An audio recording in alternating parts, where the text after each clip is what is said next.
ঘানি ভাঙা খাঁটি সরিষার তেল বলতে শুরুতেই মাথায় যে বিষয়টি আসে তা হচ্ছে কলুর বলদ দিয়ে সরিষা মাড়াই করে তেল বের করা হয়। তবে সময়ের সাথে সেই কলুর বলদ এখন বিলুপ্ত প্রায়, তার বদলে এখন রোবট গরু বা ডিজিটাল গরু কিন্তু স্থান করে নিয়েছে। আমার পেছনটাতে দেখতে পাচ্ছেন সেই রোবট গরু দিয়ে কিন্তু সরিষা ভাঙানো হচ্ছে। আমি এই মুহূর্তে আছি রাজধানীর একটি কারখানায়, যেখানে তৈরি হচ্ছে এই খাঁটি সরিষার তেল।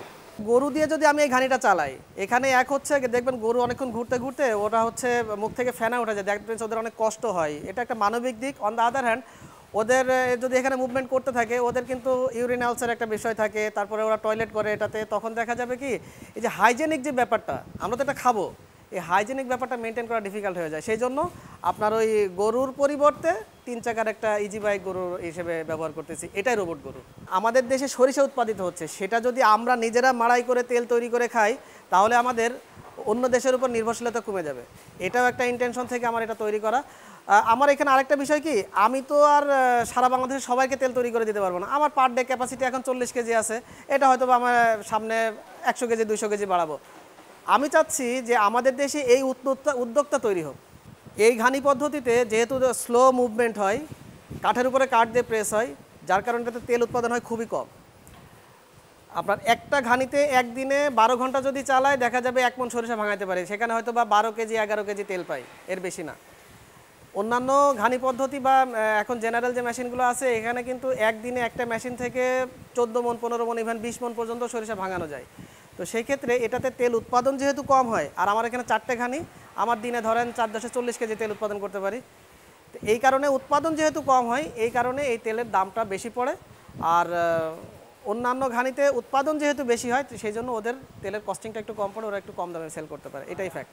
সাধারণ ঘানিগুলোতে দেখবেন যে নিচে সব তেঁতুল কাঠের বলে না, নিচের অংশটা কাঠের থাকে, কিন্তু এর উপরে যে দণ্ডটা থাকে লোহার দণ্ড থাকে ওইটা।